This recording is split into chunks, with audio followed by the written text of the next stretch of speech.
Hi everyone, in this video I'm going to show you a really simple beginner soap making recipe. What you need to make this soap is olive oil, coconut oil, caustic soda or sodium hydroxide as it's also known, water, and also some essential oils and colours if you want to fragrance or colour your soap. I will post the full recipe in the description box below.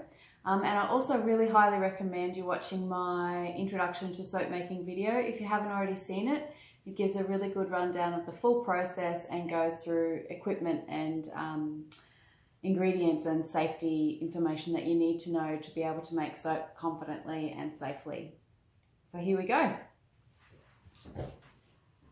So the first step in my soap making process is to make my sodium hydroxide lye solution. The reason why I do that first is because when you mix your caustic soda with your water, it generates a lot of heat and the solution is quite hot to begin with.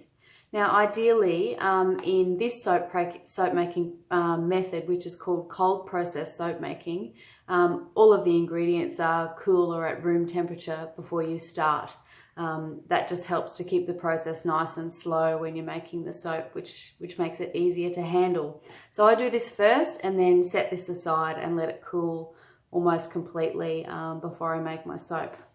So to make your lye solution, this is probably the most dangerous part of soap making. Put your gloves on. And you need your digital scale for this as well.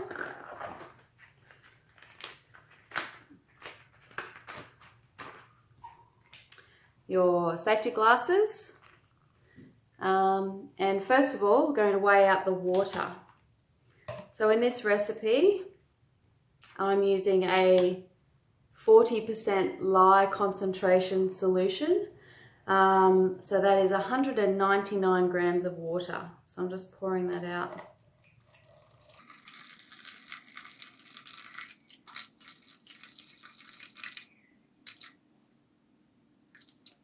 Sorry, this is a bit of a slow, boring part, but I'd really like to show you the full process. I've got a little bit more in there than I need. Sometimes I get a little bit more.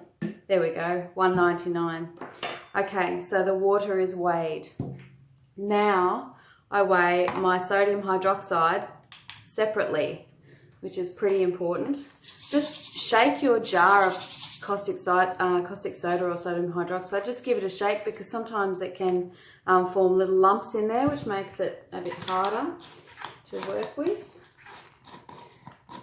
So you open your container and then I like to just spoon it in with a spoon. Sometimes you get your caustic soda, it comes in big jugs that you can kind of pour it out of. So just use what's the safest for you. So in this recipe, I need 133 grams of caustic soda. So I'm going to spoon that in. Make sure you zero out your scale before you go.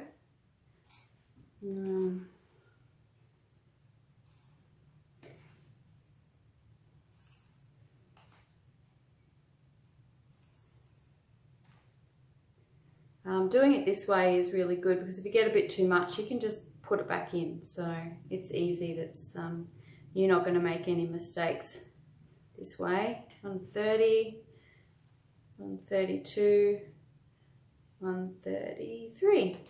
It's important that you get these measurements really accurate because, as I said in my other video, each oil has its own particular fatty acid profile, which has a different saponification value. So different oils require different amounts of caustic soda. So please don't substitute oils in this recipe, just follow this recipe as it is. If you'd like to use other types of oils in your soap making, then the recipe would need to be recalculated. All right, so I've got my 199 grams of water and my 133 grams of sodium hydroxide. I'm going to get my little bendy spoon. I'm actually going to put my little mask on as well.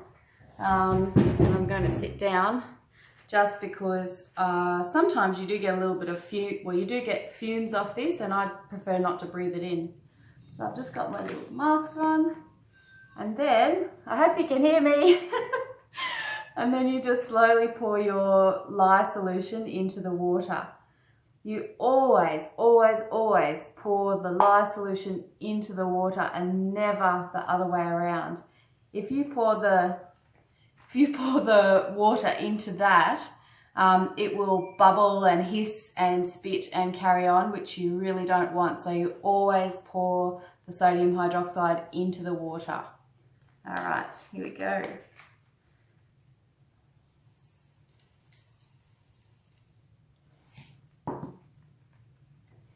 I usually do about half, give it a stir.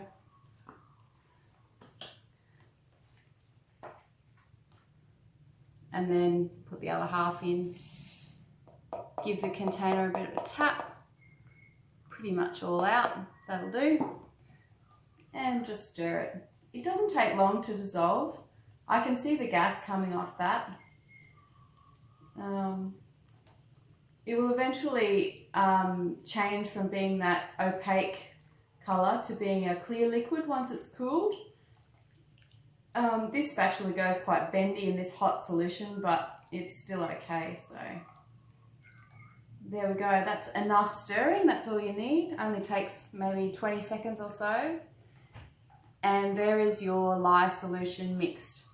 So I will generally put this aside somewhere very, very safe until it cools off. And then if I'm making, sometimes I mix this the day before, and then I make the soap the next day once this is fully cooled. Once this is cooled off, I'll pour this into a jar and screw the lid on the top just to make it a bit safer for storage.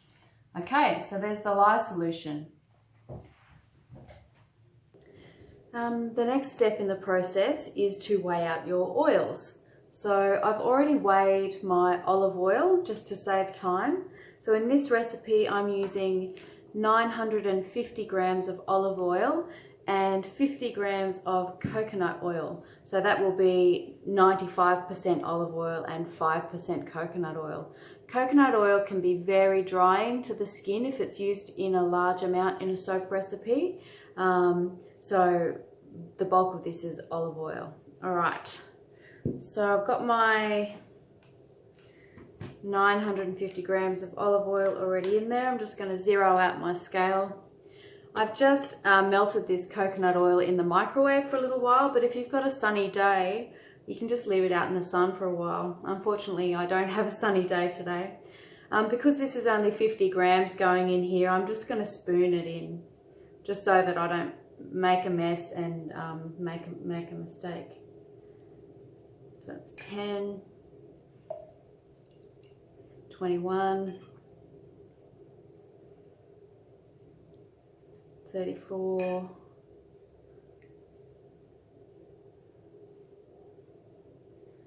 47, there we go. Oh, 51, that's okay. All right. So there's my oils done. So my olive oil and my coconut oil ready to go. I'll just give those a bit of a mix together. Just have this chopstick sitting here. Just mix those. And then I'll go and get my colours and things and I'll mix them in, and then we'll be very soon making the soap. Okay, so everything is ready now, ready to make the soap. So I've got my oils. I have a lye solution, a sodium hydroxide solution that I made yesterday, so it's very, very cool. That's identical to the one I mixed before. I've also got some essential oils weighed out. This is lavender oil, so I'm going to make lavender soap.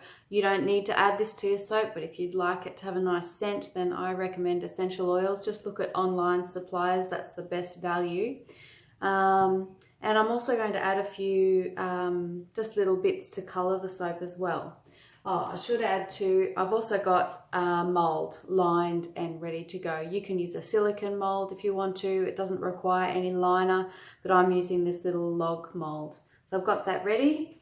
I've also got a plate and my stick blender ready, so I just rest this on here, and any dirty spoons or anything, they all just sit on the plate. So that's all ready to go. Before I put my gloves on and do the, make the soap, I'm just going to put in some of these botanical ingredients. I've just got some lavender powder that is a funny grey colour, but it just sort of adds a little bit of texture to the soap, I guess. You don't have to add anything to your soap. If you leave it plain, it will just be a lovely white colour. I've got a little bit of pink colouring. These are just the colours that I normally add to my lavender soap, so just a little bit of that one. The reason why I'm adding these at the beginning is because I can just stick blend them all into the oils. Some people add their colours to the end, but I like to add them in the beginning. This is kaolin clay, white kaolin clay, which is in a lot of face masks. It's a lovely Australian white clay that will kind of just add a little extra quality to the soap, I guess, but this is totally optional. So yeah, you can add all this stuff at the end, which at that stage it is easier to see the colour because the soap is emulsified and it's more of a white colour. But I like to mix all of these things in at the beginning with the stick blender without the lye added, because then you can mix them all in to your heart's content, and they just get really well mixed without sort of speeding up the soap at all. All right, so here we go. This is a bit exciting. Putting my gloves on because I'm going to be handling the lye solution now. And I think I've got everything ready. Okay, so first of all, just stick blending in these little colorants. One thing is, when you're making soap, always put your stick blender and keep it under the oils. If you lift it up like that, you'll get splashes everywhere, which you definitely don't want. So just give it a bit of a stir. And sometimes clays can be hard to dissolve in the soap.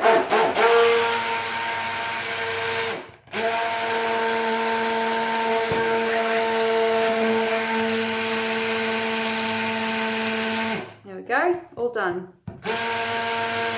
The other trick is, you probably saw me doing it before, when I put my stick blender in, I pushed it down a couple of times. Hear that sound? It basically kind of burps it, so it gets out any air bubbles that are under the end of the stick blender, and that helps prevent air bubbles in your soap. So if you can burp your stick blender, that will work really well too. All right, so that's all really well blended. Now I'm going to add my lye solution. You just pour it. Whoops. Yeah. Probably a good idea not to leave the stick blender standing up in the bucket. So I'm just going to pour that straight in. Just give it a little stir. It's not going to do anything in a mad hurry, but I like to get that lid back on there and get that sort of in a safe place before I do anything else. Okay, so the sodium hydroxide lye solution is in there with the oils. Just start with a little mix and start stick blending to emulsify them properly. See that color change? That's what you're looking for. So olive oil soap, especially when everything's at a nice cool temperature, is fairly notoriously slow to trace. Now you're asking me, I think, what is trace? Trace is what we're looking for. Trace is when you lift up your stick blender like that and you drizzle the soap batter over the top. I don't think you're going to be able to see it, but when the batter leaves a trace on the surface, that's how you know when your soap batter is emulsified to a satisfactory amount. So I'm going to keep mixing and stick blending until I achieve a trace, or a light trace. If your batter is starting to get thick and really gloppy, you've probably gone too far. You want just a light trace so that the batter is still nice and liquid and easy to pour into the mould.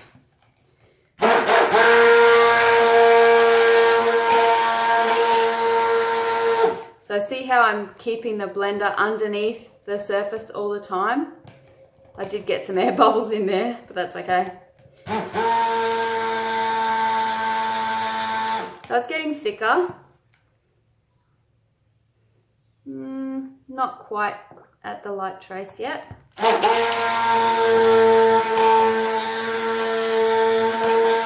It's a nice creamy colour. That will hopefully be just a slight touch of nice kind of grey pink when it's finished. Not quite. Keep going. I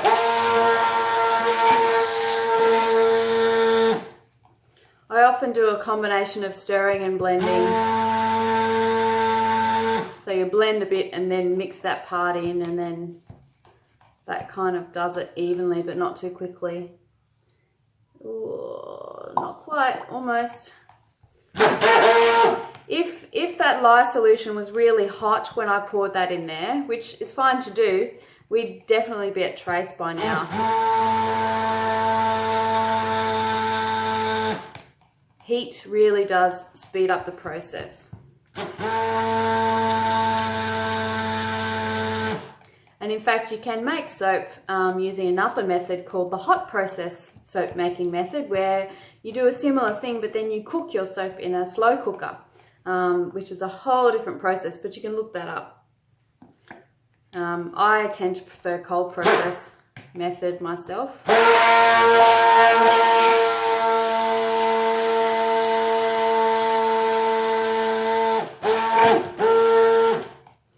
I love how nice and slow this is with the cold method. Okay, I can just see a light trace there. I'll try and show you what that looks like. I'm not going to do any more stick blending now. That's enough. So I'm going to get a spoon. Now I don't know if you can see this, but can you see a trace of the soap batter on the surface? I hope you can. So that's a very light trace, which is perfect. All right, the next step is to mix in your essential oils. Similar to the colours, you can add this at the beginning or at the end. I like to mix it at the end because some essential oils, not lavender thankfully, but some do speed up the tracing process. So if they're mixed in at the beginning, it can all go a bit quickly.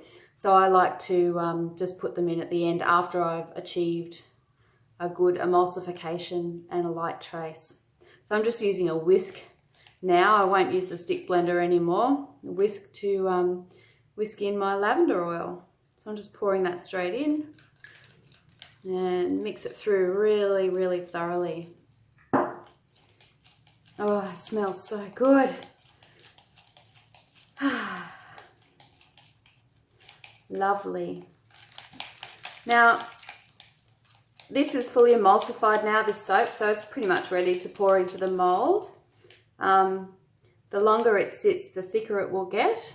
If you find that your batter is a bit thick and you know it's getting a bit sort of solid in the container, just give it a stir. Keep stirring it, keeping it, obviously not with the stick blender because that'll make it thicken up even more, but if you keep the batter moving, it will sort of help to keep it a bit liquid.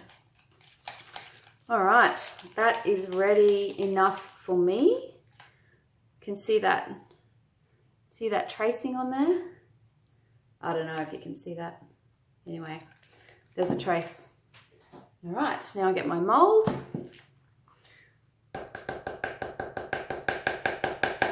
Get rid of that one. Come back to my trusty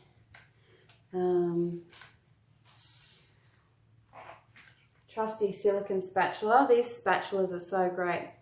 I'm just going to pour that straight in.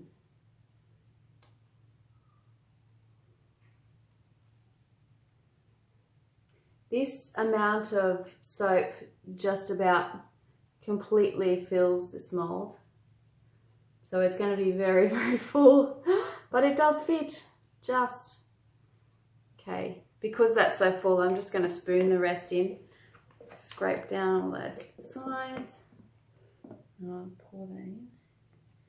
Now, if you want to do a fancy top on your soap, like do some swirling and things, you can leave it for a few minutes and it will get a bit thicker, and then you'll get a bit of a pattern.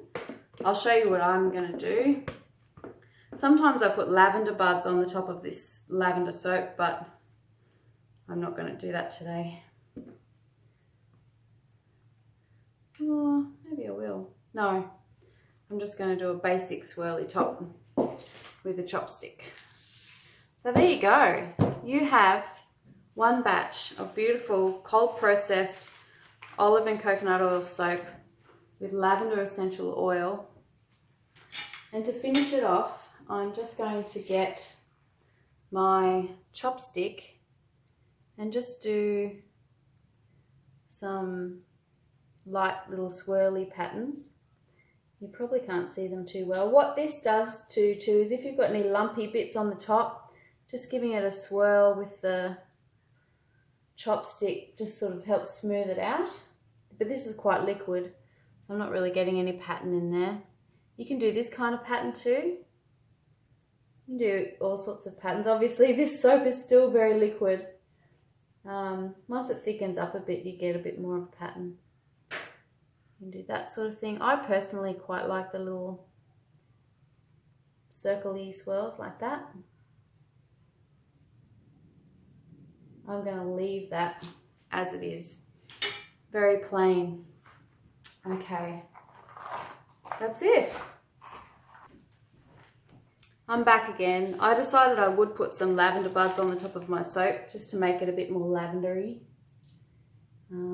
Just going to sprinkle a few along the top. You can mix these into your soap as well at the end, but any botanical ingredient tends to go brown in the soap during the saponification. So, and unfortunately lavender buds tend to look like little mouse droppings in the soap. So I think sprinkling them on top is a better option. There you go. That'll do. Oh, a little bit more. Sprinkle, sprinkle, sprinkle. You do whatever you like. Okay, there we go. Beautiful soap. I will put this away now. I should tell you that wrapping up your soap is really good. So I'm just going to put a piece of cardboard over the top, and then I'm going to wrap it in a towel. And what that does, or a little blanket, and what that does is it helps the soap to heat up. It will heat up as it saponifies and hardens, and you want it to heat up evenly. If you don't let it heat up evenly, you get sort of a central part of the soap that's a different color to the outside, and that's because it goes through a gel phase. So the soap will, if you take a peek, you will see that the soap goes through this funny jelly phase before it turns solid again. And you want to get a really nice full even gelling of your soap. So the way to do that is to insulate it just by wrapping it up. So I'll actually do that, and I'll show you how I do that. So to wrap your soap up for insulation, I've actually got this piece of corflute, which is just from an old election sign. That's really good, or a piece of cardboard is good, depending on how full your soap is in the mold. This one's really full, so I'm going to have to be a bit careful with it. But basically, I'll put that aside actually. So you just need an old towel, and then put your soap. It's already starting to thicken up. I can see it's not quite so runny. And then cover it up just so the towel doesn't go into the soap. And then you just wrap it up.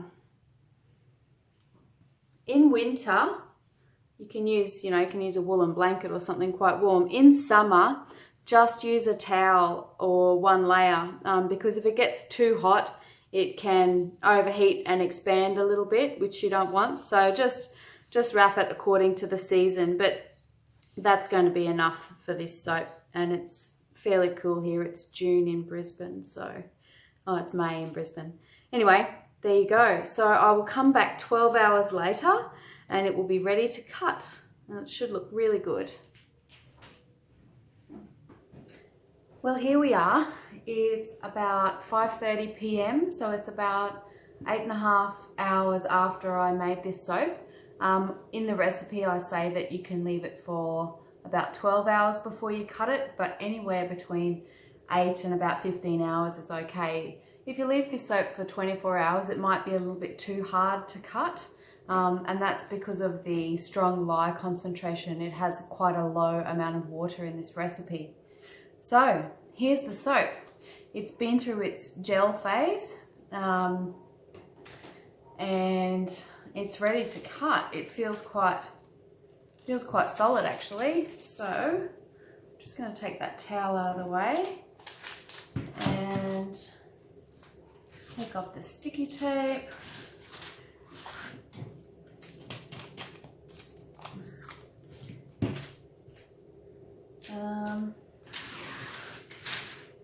Looks like I actually got a partial gelling of this soap. I don't know if you can see that line shape there where the end of the soap is a lighter color than this part. There is a bit of a round shape, which suggests to me that it didn't gel all the way to the ends. So I may have needed to wrap the soap up a bit more.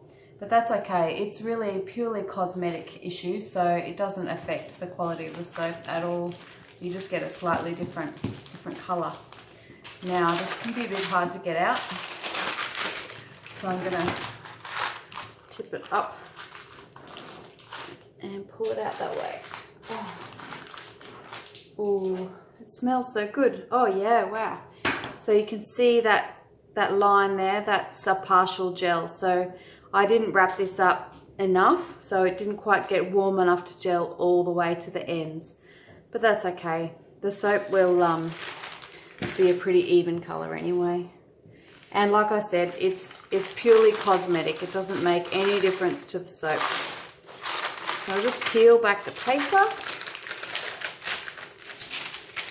Oh, this is the most satisfying part. And then I just tip the loaf over to the side and peel back the bottom bit as well. And then I just leave it on the paper. All right, I'm going to get my cutting board. I'm just going to cut this soap just with a knife, which is a very simple way to do it. You can use soap cutters of various sorts, but I find that a good little, just a vegetable knife, as long as it cuts straight, that does the job. And I'm going to cut these in roughly sort of 100-gram bars, and I've made thousands of bars of soap, so I roughly know what that is.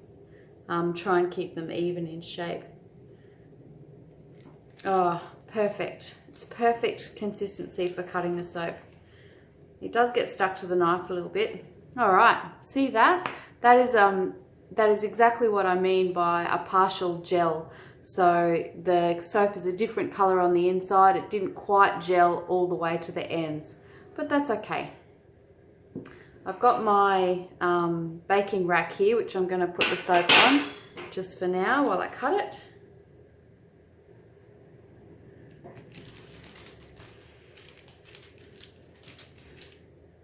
The reason why I'm cutting this on the side is that if I cut it down like that, I would be pushing the lavender buds into the soap, which would sort of wreck the surface of it.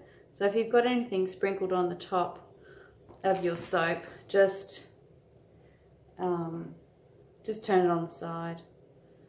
Oh, that smells amazing. I've got a few friends and family who just can't get enough of the lavender soap, so I thought I'd take this opportunity to make some more. It is the most fabulous smell. If you like lavender, that is. All right.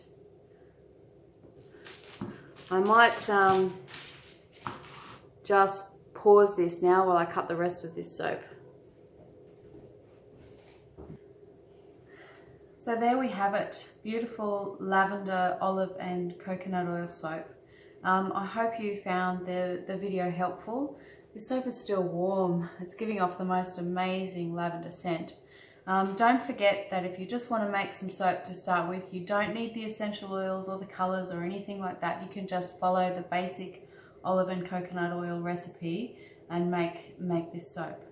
So what needs to happen now is you'll notice that I'm just touching this soap with my bare hands.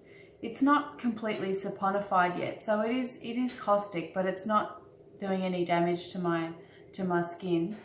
This will be fully saponified and technically safe to use within a day or two, but soap generally needs at least 4 weeks cure time. Really, that's a drying time, just to make it extra hard and dry and mild, and it'll be ready to go. So store your soap in, on a wire rack like this, or some sort of other wire rack, and store it in a dry place if you can.